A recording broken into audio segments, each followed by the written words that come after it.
So guys, जैसे कि आपने थंबनेल में देखा होगा, आज हम सी प्लस प्लस के टोकन्स के बारे में बात करने वाले हैं।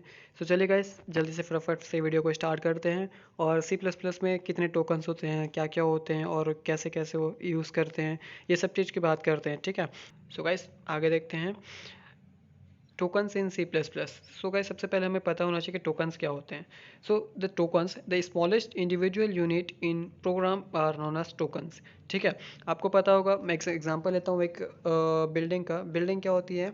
एक छोटे से ब्रिक से बनी होती है, ठीक है। ब्रिक्स मतलब बहुत सारे ब्रिक्स मिल के क्या करते हैं, एक बिल्डिंग को बिल्ड करते हैं, ठीक है। सो इसमें क्या होता है, एक प्रोग्राम में ऐसे बहुत सारे छोटे छोटे चीज़ें होती हैं जिन्हें हम क्या बोलते हैं, टोकन्स बोलते हैं। फॉर एग्जांपल्स, बहुत सारे चीज़ें होती हैं जैसे कि मैं इसमें आगे बताऊंगा। हम इंट लेते हैं, ठीक है। इंट क्या है? एक डाटा टाइप है, ठीक है। वो एक टोकन हो गया, करेक्ट। उसके बाद हम वेरिएबल बनाते हैं उसका, जैसे कि फॉर एग्जांपल इंट ए, तो ए क्या हो गया, एक वेरिएबल हो गया, हम उसे भी एक टोकन बोलेंगे, ठीक है। एग्जांपल आगे हम जैसे ले प्रिंट एफ, ये क्या हो गया, एक कीवर्ड हो गया, ठीक है। कीवर्ड इस टोकन ही होता है, लेकिन मैं आगे बताऊंगा क्या है करके। ये सब क्या हो गए ऐसे, मैं आपको अभी नहीं अभी बताऊंगा तो आपको समझ में भी नहीं आएगा। मैं आपको समझा दूंगा टोकन, उसके बाद ये सब एग्जांपल आपको समझ में आएंगे, ठीक है। ये सबसे जो प्रोग्राम्स में होती हैं छोटी छोटी चीज़ें, उसे हम क्या बोलते हैं, टोकन्स बोलते हैं। ऐसे कि यहाँ पे लिखा भी हुआ है, the smallest individual unit in program, तो ये टोकन होता है। आगे बढ़ते हैं हम, टोकन कितने होते हैं। C plus plus has following token. So guys, C plus plus में इन पांच क्या होते हैं, टोकन्स होते हैं। सबसे पहले कीवर्ड होता है, आइडेंटिफायर्स होते हैं, कॉन्स्टेंट होते हैं, स्ट्रिंग और ऑपरेटर्स होते हैं, ठीक है। इन सब कीवर्ड्स को मिलके एक पूरा प्रोग्राम सी प्लस प्लस का बनाया जाता है, ठीक है। क्रिएट किया जाता है, लिखा जाता है। सो मैंने आपको पहले बताया कीवर्ड क्या होता है शॉर्ट में। सो आप डीपली में समझते हैं कीवर्ड क्या होता है। So keyword are predefined words that are used for special names in program such as int, switch, public, friend, inline etcetera. अब देखिएगा, ये जितने भी चीज़ें मैंने बताई, int, switch, public, friend, inline, ठीक है, ये इनके अलावा और भी कई सारे, मतलब कई सारे चीज़ें होती हैं सी प्लस प्लस में, तो एक कंपाइलर में, ठीक है, जो कि हम यूज़ करते हैं प्रोग्राम लिखते समय, ठीक है। इन सब चीज़ों का हमें बहुत यूज़ होता है। तो इन सब चीज़ों को हम जानेंगे कैसे? जाहिर सी बात है, हम क्या नेम से जानेंगे। अब आप हो, ठीक है, मेरा नाम अरबाज़ है, तो मेरे को कोई क्या कैसे जानेगा? मैं अरबाज़ हूँ, ठीक है। मेरे को कोई बुलाएगा, कैसे बोलेगा? अरबाज़ करके। अब फॉर एग्जांपल कंपाइलर में हमें कुछ को यूज़ करना है। फॉर एग्जांपल इंट को यूज़ करना है, मेरे को वेरिएबल बनाना है एक इंट टाइप से, इंटीजर टाइप से। तो मैं क्या करूँगा, इंट वहाँ पे लिखूँगा, ठीक है। उसके बाद ए लिखूँगा, ए क्या हो गया, हमारा वेरिएबल हो गया। अब वेरिएबल किस टाइप का है? इंटीजर टाइप का है। ये हमें कैसे पता चला? ये इंट जो वर्ड है, ठीक है, इससे पता चला हमें, ठीक है। तो ये इसे क्या बोलते हैं, हम कीवर्ड बोलते हैं। यहाँ पे नेम दिया गया है सभी को, जितने भी प्री डिफाइंड टर्म्स हैं, प्री डिफाइंड वर्ड्स हैं, ठीक है, उसे हम क्या बोलते हैं, कीवर्ड्स बोलते हैं, करेक्ट। अब आगे होता है आइडेंटिफायर। इसको आपको मैं तो अपनी नॉर्मल भाषा में आपको समझा रहा हूँ, ठीक है। अगर आपको लिखना है तो आप क्या कीजिए, लिखा हुआ यहाँ पे statement, keywords are the predefined words that are used for special names in program such as, ये जितने भी हैं एक्सेट्रा। इसको आप ऐसे ही लिख सकते हैं एग्जाम में, ठीक है। आपको अच्छे से नंबर भी आएंगे और मैं अच्छे से लिखा भी हूँ यहाँ पर, ठीक है। सो मैं जैसे बोल रहा हूँ वो तो आपको समझाने के लिए बोल रहा हूँ। अब चलिए देख लेते हैं आइडेंटिफायर्स, सेकंड नंबर का। अब आइडेंटिफायर्स क्या? Identifiers refers to the name of variable, functions, arrays, classes, etc. created by the programmers। यहाँ सिंटैक्स यहाँ पे लिखा है। सिंटैक्स क्या? Int number, here the int is the keyword and the number is identifier. Exactly जो यहाँ पे मैं बोलना चाह रहा था, ठीक है। जो सपोज सिंटैक्स के आप थ्रू देख सकते हैं यहाँ पर, इंट, इंट क्या है, एक कीवर्ड है। क्यों कीवर्ड इसे बोला गया? क्योंकि ये प्री डिफाइंड है गाइस, प्री डिफाइंड, ठीक है। पहले से कंपाइलर में लोड है इसका मतलब, ठीक है। इसलिए इसको एक नाम दिया गया कि ये इंट है। इंट का काम क्या है, वो कंपाइलर जानता है। अब इंट डाटा टाइप का एक वेरिएबल बनाना है। सो हमें वेरिएबल किस टर्म का बनाना है? इंट टाइप का, इसीलिए वहाँ पे इंट नाम दिया गया, जो कि प्री डिफाइंड है, और उसे कीवर्ड कहा गया। अब नंबर जो है, ये क्या है? ये कोई कंपाइलर में थोड़ी पहले से था, ये हम अपने से डिफाइन कर रहे हैं इसको। जो वेरिएबल्स होते हैं, जो फंक्शंस होते हैं, एरेज, क्लासेस, ये जितने भी टर्म्स हैं, ये सब क्या है, यूज़र डिफाइंड है। और यूज़र डिफाइंड जो होता है, जिसको यूज़र डिफाइन करता है, उसे क्या करते हैं, उसको हम नेम देते हैं, और उस नेम को आइडेंटिफायर्स कहा जाता है, करेक्ट है। यहाँ पर कीवर्ड और यहाँ पर आइडेंटिफायर्स, दोनों को आप अलग अलग तरीके से सोचिए और दोनों को डिफरेंस देखिए, आपको दोनों अच्छे से समझ में आ जाएगा। कीवर्ड क्या होता है? कीवर्ड वो होता है जो प्री डिफाइंड होता है, प्री डिफाइंड टर्म्स के नेम्स होते हैं, उन्हें हम कीवर्ड्स बोलते हैं। आइडेंटिफायर्स वो होते हैं जो यूज़र डिफाइंड टर्म्स जो होते हैं, उनके नेम जो यूज़र चॉइस करता है अपने मन से, उसे आइडेंटिफायर्स कहते हैं। ठीक है, एक बात ध्यान रखें, यहाँ पे नोट कर लीजिए कि आइडेंटिफायर्स कभी भी कीवर्ड नहीं हो सकते। फॉर एग्जांपल यहाँ पे जैसे मैं इंट लिया हूँ तो नंबर ये सही है, लेकिन नंबर की जगह अगर मैं सपोज लेता इनलाइन, इनलाइन तो क्या है? एक कीवर्ड है ना। एक इनलाइन एक फंक्शन है, फंक्शन का नाम है, प्री डिफाइंड फंक्शन का नाम है इनलाइन। ठीक है, तो वो इनलाइन को मैं एज ए आइडेंटिफायर यूज़ नहीं कर सकता हूँ। समझ में क्या इतनी सी बात? या फिर कोई भी कीवर्ड, कीवर्ड मतलब क्या? जो पहले से स्टोर हो गया एक चीज़ के लिए नेम। ठीक है, तो वो नेम को हम एज ए आइडेंटिफायर यूज़ कभी नहीं कर सकते, वो गलत हो जाएगा, कंपाइलर हमें एरर बता देगा। करेक्ट, क्योंकि वो कंफ्यूज हो जाएगा कि भाई ये तुम आइडेंटिफायर यहाँ पर क्या यूज़ कर रहे हो, कीवर्ड को कैसे यूज़ कर सकते हो। ठीक है, इंट नंबर है तो इंट इनलाइन कैसे यूज़ कर सकते हो? वो इनलाइन फंक्शन यूज़ कर रहे हो कि डाटा टाइप बना वेरिएबल डिक्लेयर कर रहे हो, वो नहीं समझ पाएगा, इसलिए वो एरर शो कर देगा। तो आपको कभी भी कोई भी कीवर्ड को एज ए आइडेंटिफायर यूज़ नहीं करना है। समझ में आ गया गाइस? सो चलिए आप आगे बढ़ते हैं। आगे हमारा आता है कांस्टेंट। हम कांस्टेंट क्या है ये समझते हैं। The constant in C plus plus refers to a fixed value that don't change during the execution of a program. ठीक है, अब गाइस देखिए, C plus plus programming language है, इसमें कांस्टेंट क्या होता है?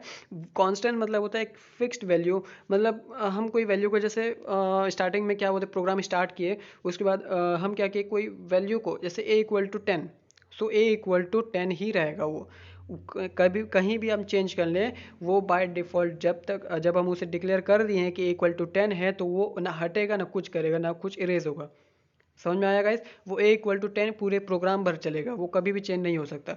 ये होता है ना कि हम बार बार किसी चीज़ की वैल्यू को चेंज कर सकते हैं, लोकल वेरिएबल में जैसे हम डिक्लेयर करते हैं, तो हम क्या होता है कई बार उसको चेंज कर, लेकिन कॉन्स्टेंटली अगर हम उसको डिक्लेयर कर दिए हैं एज ए कॉन्स्टेंट, तो वो क्या होगा, वो सेम रहेगा। यहाँ पे लिखा हुआ जैसे the constant in C plus plus refers to a fixed value that don't change. ठीक है, during the execution of a programme.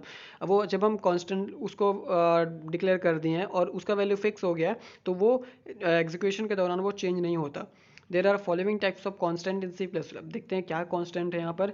हाँ, 1 2 3, इसे हम क्या बोलेंगे, इंटीजर कांस्टेंट। अब देखो 12.123 ये क्या है, फ्लोटिंग कांस्टेंट। ठीक है, इसमें डेसिमल पॉइंट है, तो डेसिमल नंबर को हम प्रोग्रामिंग लैंग्वेज में फ्लोटिंग पॉइंट बोलते हैं। तो इसे हम क्या फ्लोटिंग कांस्टेंट बोलेंगे।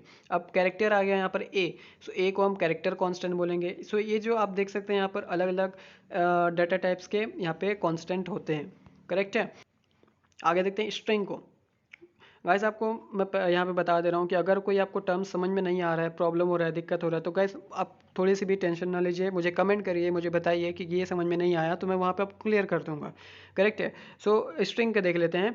4th नंबर है हमारा ये टोकन्स का। तो string, what is string? String variable contains a collection of characters surrounded by a double quotes. String are used to store text. अब मैं देखूँ, फॉर एग्जांपल मैं बोलूँगा गुड मॉर्निंग सर, तो गुड मॉर्निंग सर ये क्या हो गया, सिर्फ एक करेक्टर नहीं हुआ, ये ग्रुप ऑफ करेक्टर्स हो गया, कलेक्शन ऑफ करेक्टर्स हो गया। ठीक है, सो इसे डबल कोट्स में जब डाल देंगे तो वो स्ट्रिंग कहलाता है। ठीक है, good morning sir, my name is Arbaz, ये ठीक है, subscribe to Arbaz Codeway YouTube channel, ये भी एक स्ट्रिंग हो गया, हम इसे स्ट्रिंग कह सकते हैं। ये जितने भी ऐसे सेंटेंस हो गए वो क्या हो गया, स्ट्रिंग्स हो गए। सो इसे मैं नहीं समझ से ज़्यादा समझाना पड़ेगा। तो ये होता है string. String are use to store text, text message तो करते हैं ना आप, हाँ, तो उसे क्या बोलते हैं, ये स्ट्रिंग बोलते हैं। ठीक है, अब मैं यहाँ पे प्रोग्रामिंग लैंग्वेज हम पढ़ रहे हैं ना, हम कोई ऐसा नहीं पढ़ रहे हैं जैसे इंग्लिश ग्रामर नहीं पढ़ रहे हैं, तो वहाँ पर कुछ टेक्निकल वर्ड होना चाहिए, तो यहाँ पे स्ट्रिंग वर्ड है टेक्स्ट के लिए, सेंटेंस के लिए। करेक्ट, इतनी से आप ध्यान रखिए। आगे देखते हैं हम example. String greeting is equal to hello. Hello ये वर्ड हो गया, कलेक्शन ऑफ करेक्टर्स हो गया, यहाँ पर AHELLO, यहाँ पे 5 है। ठीक है, 5, हाँ 5 है यहाँ पर। तो ये क्या हो गया, स्ट्रिंग हो गया। और देख लेते हैं आगे क्या लिखा हूँ मैं। हाँ, note to use string you must include a string dot H header file. हाँ, ये आपको ध्यान रखना है, टू यूज स्ट्रिंग। ठीक है, स्ट्रिंग का आपको अगर यूज़ करना है तो स्ट्रिंग डॉट एच करके एक हेडर फाइल आती है, उसे आपको यूज़ करना पड़ेगा। करेक्ट, stdio.h है वो तो चलो खैर सी में यूज़ कर देते हैं अपन। हाँ, iostream.h हो गया, conio.h, math.h, और भी कई सारे जो हेडर फाइल्स होते हैं उनमें स्ट्रिंग डॉट एच भी होती है अगर हमको स्ट्रिंग वाले चीज़ों को यूज़ करना है। ये अगर आप ऐसे ही स्ट्रिंग को यूज़ कर दोगे ना, मतलब स्ट्रिंग डिक्लेयर कर दोगे ना किसी चीज़ को, तो कंपाइलर कंफ्यूज हो जाएगा, वो बोलेगा अरे बाप रे ये क्या आ गया। सो हमें उसको समझाने के लिए क्या करना पड़ेगा, हेडर फाइल को यूज़ करना पड़ेगा ताकि वो समझ पाए कि हाँ भाई ये स्ट्रिंग है करके। ठीक है। सो आगे देखते हैं हम। आगे हमारा क्या है, ऑपरेटर। हाँ ऑपरेटर, मैं ऑपरेटर भूल जा रहा था। ऑपरेटर, ऑपरेटर क्या होता है, इन programming an operator is simple that operates on a value और अ वेरिएबल। ठीक है। एक ऑपरेटर क्या होता है, सिंबल होता है। प्लस साइन क्या होता है, एक सिंबल ही है ना, प्लस माइनस डिवाइड इंटू, ये सब क्या है, एक सिंबल है और कुछ नहीं है, इनका मतलब कुछ नहीं है। बस इसको हम क्या करते हैं, दो वैल्यू के साथ लगा देते हैं, तो वो क्या करता है, जो उसको काम दिया गया है उसका मीनिंग क्या है, जोड़ना। ठीक है। प्लस का साइन का मीनिंग क्या है, जोड़ना, ऐड करना, तो उसको वो काम ही वही आता है, तो उसका काम ही वही है। ठीक है, वही करना। तो दो वैल्यू या दो वेरिएबल हम दे दें उसको, तो बस उसका काम जो है वो कर देगा। Operator are a symbol that tells the compiler to perform specific mathematical और लॉजिकल मैनिपुलेशन। जैसे कि मैंने आपको बताया, जैसे प्लस साइन है तो उसका काम जो है, ठीक है, तो यहाँ पे देखिए मैथमेटिकल और लॉजिकल मैनिपुलेशन, ये मैनिपुलेशन कैसे करना है, प्लस साइन है या माइनस साइन है या स्टार है, स्ट्रिक है, स्ट्रिक मतलब मल्टीप्लाई मल्टीप्लिकेशन का साइन शो करता है, स्लैश मतलब डिवाइड का साइन शो करता है। सो ये सब साइन क्या है, ये कंपाइलर को बताते हैं कि भाई तुमको ये स्पेसिफिक मैनिपुलेशन करना है।